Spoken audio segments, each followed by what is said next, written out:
High over the scorching Iraqi desert, Captain Paul Johnson's A-10 ripped across enemy armor lines, spitting depleted uranium at nearly 4,000 rounds a minute into Saddam Hussein's Republican Guard at the height of Operation Desert Storm. Then a flash split the sky. A missile slammed into Johnson's left engine, shattering a landing gear and cracking the wing root. The Warthog lurched, metal screaming as it fought to stay airborne. His altimeter and fuel needles dropped fast.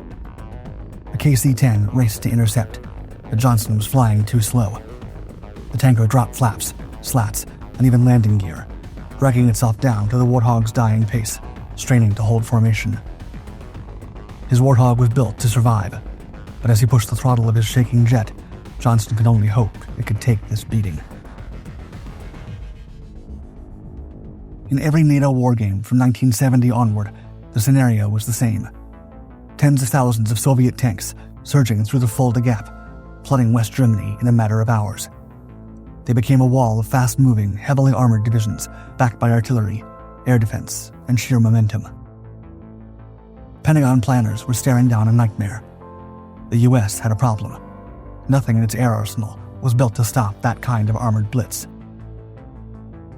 In the halls of the Air Force, priority is still centered on speed, altitude, and nuclear delivery. Their jets were built for air superiority and deep strike missions, designed to outfly, outshoot, and outclimb enemy fighters in the skies above Europe. They were sleek, expensive, and optimized for winning or dropping bombs from 30,000 feet. None of them were built to survive the chaos down low, where smoke and tracers filled the sky. None could loiter over a battlefield, support troops under fire, or pick off tanks on the ground. To fix that, the Air Force launched the AX program, a competition aimed at creating an aircraft that could stop a Soviet tank rush in its tracks. The plane had to fly low, take punishment, and destroy armor with pinpoint firepower. They wanted a blunt instrument. Two contenders faced off, Northrop's YA-9 and Fairchild's YA-10. Though similar on paper, their design choices couldn't have been more different. The YA-10's straight 57-foot wings gave it unmatched low-speed control, letting pilots maneuver tight spots and land on short, rough runways. It could loiter longer, fly slower, and turn sharper, making it perfect for sticking close to the battlefield and backing up troops. The YA-9, with swept wings, boasted higher top speed and quicker transit, but it sacrificed low-speed handling and short field agility, critical for close air support. During operational tests, the YA-10 proved it was built tough, with a focus on protecting the pilots and surviving hits. The YA-9, while decent, had engines mounted side by side in the rear fuselage, leaving it vulnerable during low-level flights. Because of its simple and tough design, the YA-10 stood out. With fewer complicated parts, it was easier and cheaper to fix, even right on the front lines. Meanwhile, the YA-9's sophisticated systems made it a maintenance headache in harsh conditions. In the end, the Air Force valued practical battlefield performance over speed or sophistication. The YA-9 resembled what the Air Force was accustomed to. It was closer to a fighter, which almost immediately tipped the scales in favor of the YA-10's blunt force, battle-ready approach. Over the next few years, engineers took the YA-10 from a rough prototype to the fully combat-ready A-10 Thunderbolt II. They worked through technical problems based on what troops actually needed in battle. The finished plane was squat and rugged, featuring a blunt nose where its main weapon is housed. As such, fighter pilots started calling it the Warthog, and the name stuck. At its heart lies the GAU-8A Avenger, a massive 30mm 7-barrel cannon made to destroy tanks up close. It spits out nearly 70 rounds a second, each one longer than a wine bottle, strong enough to punch straight through heavy armor. Many of those rounds are tipped with depleted uranium, a byproduct of the nuclear fuel process. Depleted uranium is almost twice as dense as lead, and when it hits metal at high speed, it shears, grinds, and ignites. Interestingly, vast stockpiles of depleted uranium exist in the US, about 700 metric tons stored as uranium hexafluoride in giant cylinders, a costly maintenance burden for enrichment facilities. Using this surplus material in munitions not only repurposes a cheap and abundant resource, but also delivers unparalleled armor penetration on the battlefield. Moreover, the cannon's recoil pushes back, with over 10,000 pounds of force, the equivalent of slamming a compact car into the nose of the plane every time the trigger is held down. Early tests even showed the Warthog's speed dropping sharply the moment the gun opened up. To manage that force, the cannon is mounted slightly left of centerline to avoid skewing the nose. As a result, the A-10's front landing gear is offset to the right, an awkward but necessary compromise to accommodate the beast of a gun.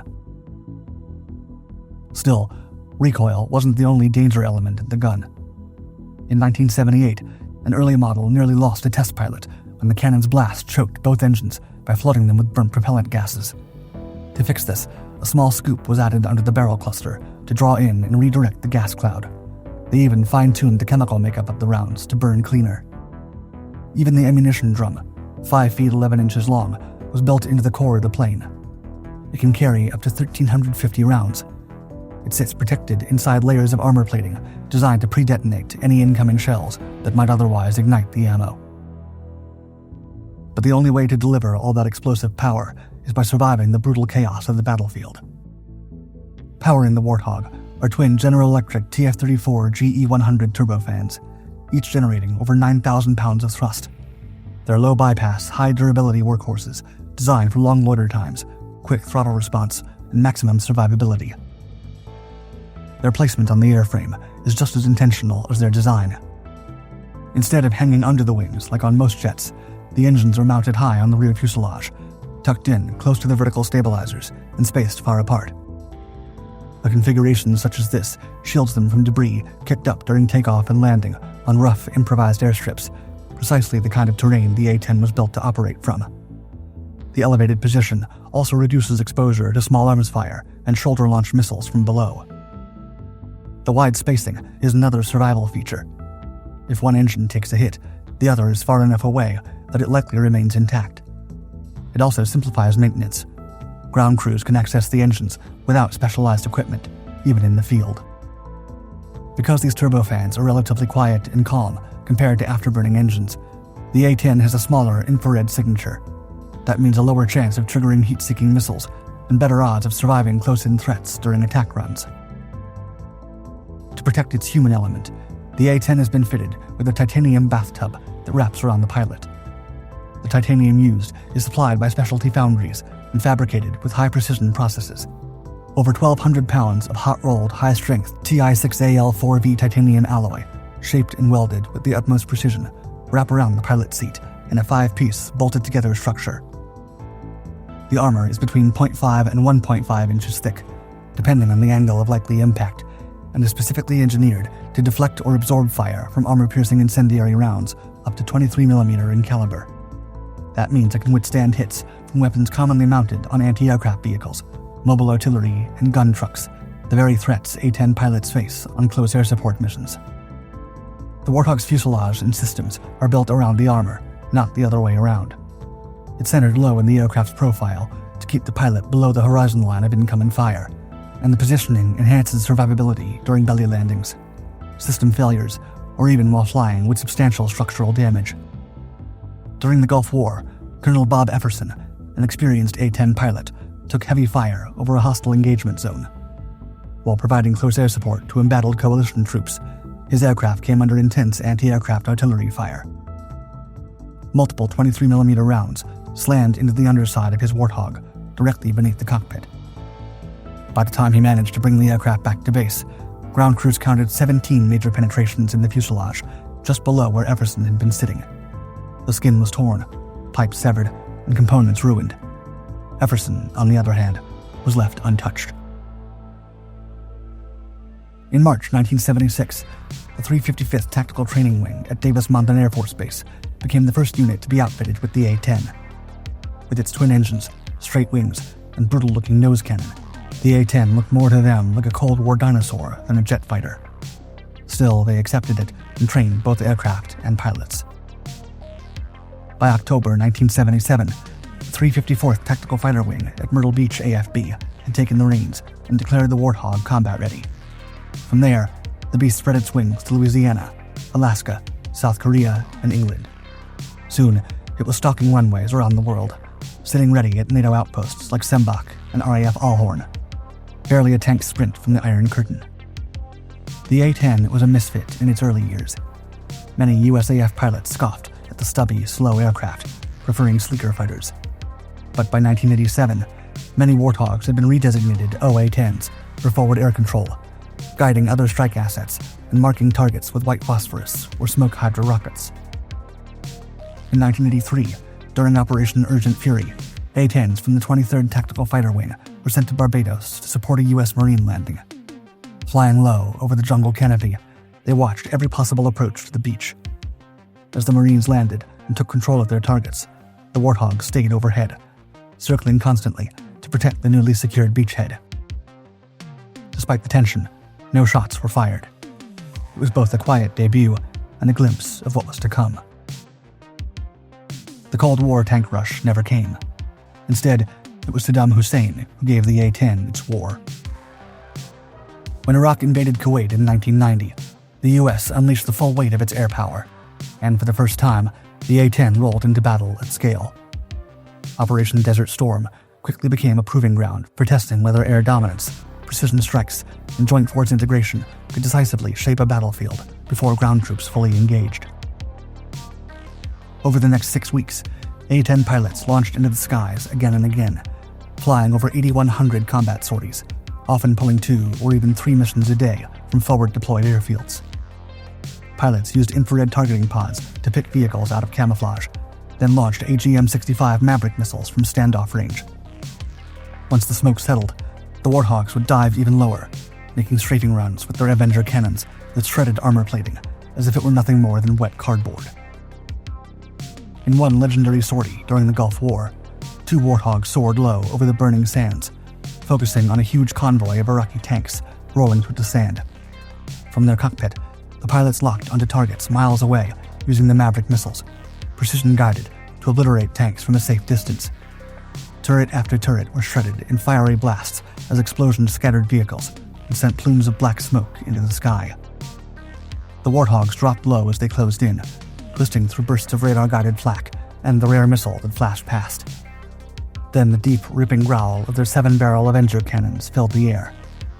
In minutes, the last Iraqi tanks were burning. By the time they pulled away, 23 of them lay wrecked from a single run. Despite flying through some of the densest enemy air defenses since Vietnam, the A-10's losses were shockingly low, just 7 aircraft lost during the entire campaign. In return, the Warthog's down count was staggering. Over 900 Iraqi tanks, 2,000 other military vehicles, and 1,200 artillery pieces destroyed or disabled. Mission success rates on armored targets soared above 80%, a number unheard of for close air support missions. Coalition troops affectionately called them Guardian Angels for their life-saving presence on the battlefield. Air Force brass, many of whom had once tried to avoid the use of Warthogs, were impressed with the results. General Charles Homer, commander of coalition air forces, praised the A-10 as the most effective aircraft in the war, saying, quote, "I love them." During the 78-day air campaign against Yugoslav forces in Kosovo and Serbia in 1999, A-10s flew dozens of sorties targeting Serbian armor, artillery, and ground troops. Operating at low altitudes and mountainous terrain, and often in poor weather, the A-10s used their durability, long loiter time, and accuracy to strike enemy forces hiding in forests, ravines, and urban areas. Despite its age, the A-10 demonstrated that no other aircraft could match its ability to provide persistent, accurate firepower and direct support of ground operations. It was also very common to see A-10s with significant damage still flying over the sky, continuing their operations as escorts for combat search and rescue teams or protecting downed pilots in hostile territory. Across the rugged terrain of Afghanistan, this story played out repeatedly. A-10 pilots returned from missions with wings riddled with flak holes, fuselages scarred by shrapnel, and sometimes control surfaces bent or partially destroyed. Fortunately, the Warthog had been designed specifically for situations like this. Thanks to its triple redundant hydraulic flight control system, the pilot retained enough control to stabilize the aircraft at any given moment. When hydraulics gave out entirely, a manual reversion system, an old-school network of cables and pulleys, kicked in, allowing the pilot to steer with sheer muscle and instinct. The aircraft's large control surfaces, including its oversized ailerons and rudders, are intentionally designed to remain effective at low speeds and high angles of attack, where damaged aircraft often operate. The self-sealing, foam-filled fuel tanks minimize the risk of catastrophic fires, even after sustaining hits. Vital electronics and flight systems were shielded by armor and deliberately spaced, so that a single lucky shot wouldn't knock out multiple critical components at once. These layered redundancies, hydraulic backups, manual flight controls, armored vital systems, and resilient fuel tanks worked in concert to make the A-10 a flying fortress. On April 7, 2003, Captain Kim Campbell's A-10A Thunderbolt II, tail number 810987, flew over the dangerous skies over Baghdad, delivering close air support to ground troops below. With her attack run complete, Campbell banked away, and the jet shuddered violently. A deafening crack tore through the cockpit as enemy fire punched into the fuselage. The Warthog snapped hard left and dropped its nose toward the streets below. The hit had shredded both hydraulic systems, disabling the jet's power-assisted controls, brakes, and steering. At 3,000 feet over hostile territory, that was almost always considered the end. Campbell threw the switch to manual reversion. The controls went stiff. The ground surged closer. Then, with a sluggish, stubborn response, the A-10 began clawing its way back into the sky. Every movement now depended on sheer muscle, the cable-driven system demanding constant, brutal effort. Over the radio, her flight lead, Lieutenant Colonel Turner, talked her through the emergency, helping her nurse the crippled jet toward friendly lines. For nearly an hour, she fought the controls, skimming low and slow over dangerous ground. The hardest part still lay ahead, landing without brakes, nose wheel steering, or speed brakes, something only a few pilots had ever survived. Campbell lined up for final approach. The Warthog slammed down hard, but its sturdy gear held. When ground crews swarmed the aircraft, they found hundreds of flak holes, part of the tail gone, a dead engine, and both hydraulic systems shredded. Against all odds, Campbell climbed out unhurt, leaving behind a battered warplane. Her extraordinary airmanship earned her the Distinguished Flying Cross. General Richard Myers, then chairman of the Joint Chiefs of Staff, lauded her as, quote, one of the few pilots who ever landed the A-10 in the manual mode. A day after Campbell was saved by her Warthog, another A-10 repeated the miracle for its pilot. During a mission near Baghdad in support of Operation Iraqi Freedom, Major Gary Wolfman Wolf flew straight into hell. His A-10 took a direct hit from an enemy missile that shredded the right engine. Despite losing thrust and dealing with critical system failures, he stayed airborne for 45 minutes, flying his one-engine aircraft across 120 miles of hostile territory. Alarms blared inside the cockpit all the way through, but Wolf kept his calm. Back at Talil Air Base, when the aircraft finally made it home, ground crews found a gaping crater where the right engine had been struck. The damage the A-10 had received was so extensive and visually impressive that even media photographers marveled at the fact that the plane had been able to land at all.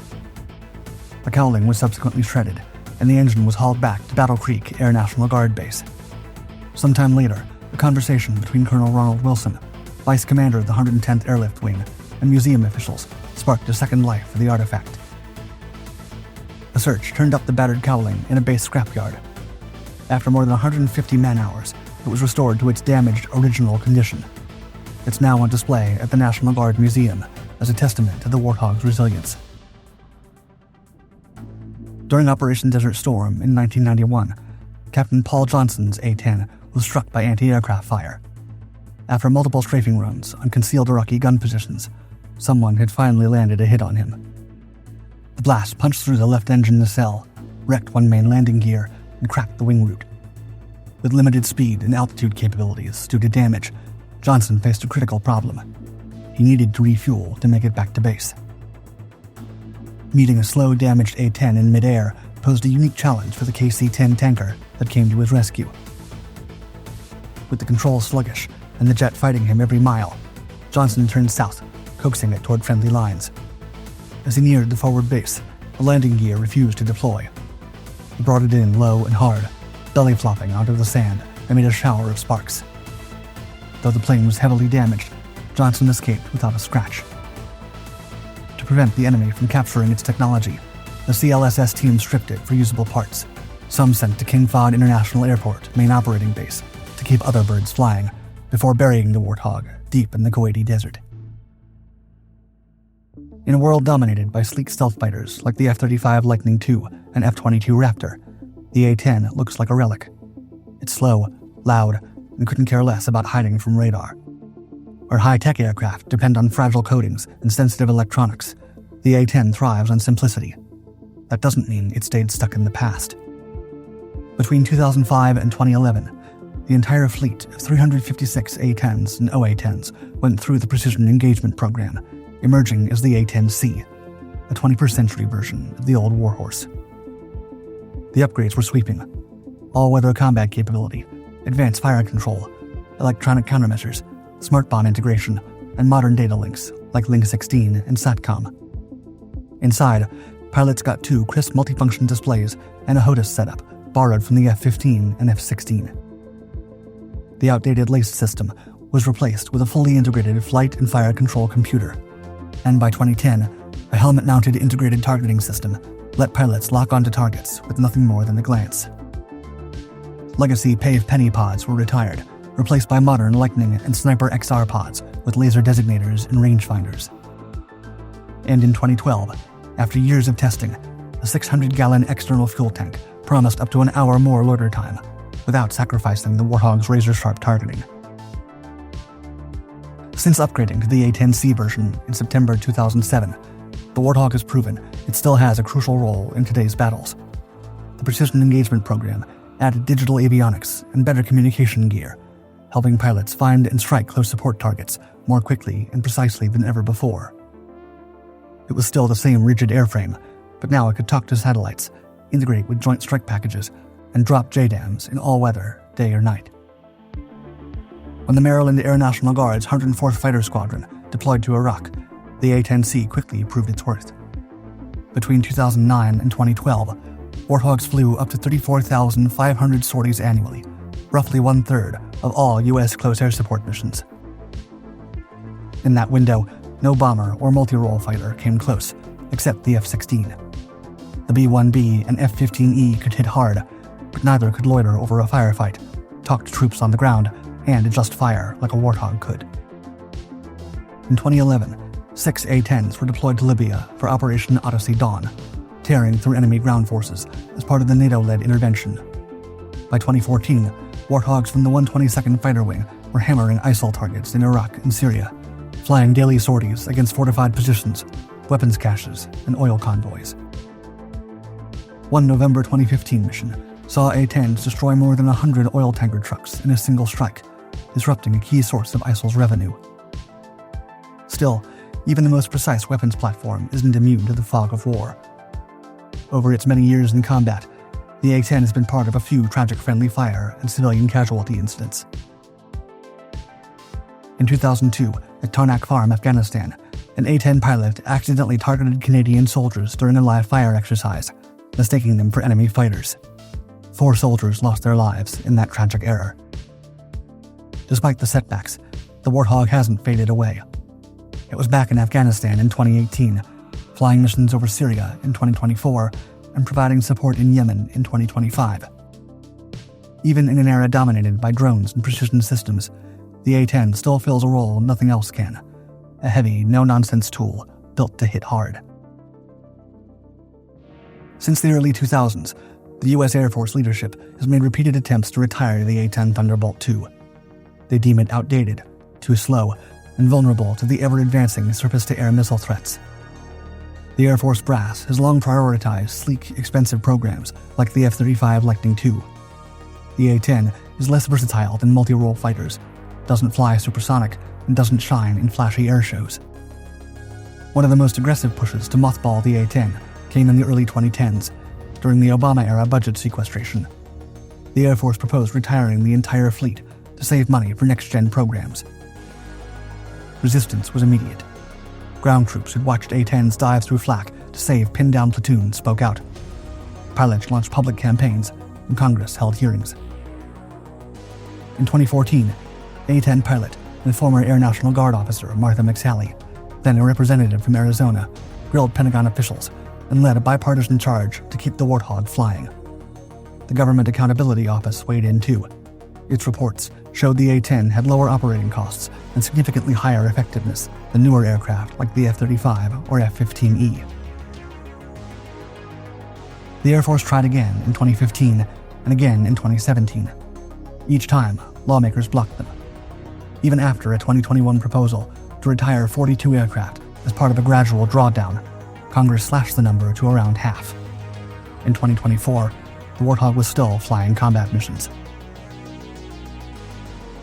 The latest iteration of the Warthog, known as the A-10C+, features ongoing upgrades that bring cutting-edge tech to this rugged veteran. Smart weapon integration allows it to employ modern precision-guided munitions more effectively, while refreshed cockpit displays improve pilot situational awareness. Army and Marine commanders consistently call for A-10s to support their troops in future conflicts, recognizing that no drone or stealth jet can replace the instant direct firepower the Warthog delivers. Boeing reports that more than 280 A-10 Thunderbolt II aircraft remain active across the U.S. Air Force, including Air Combat Command, the Air Force Reserve, and the Air National Guard.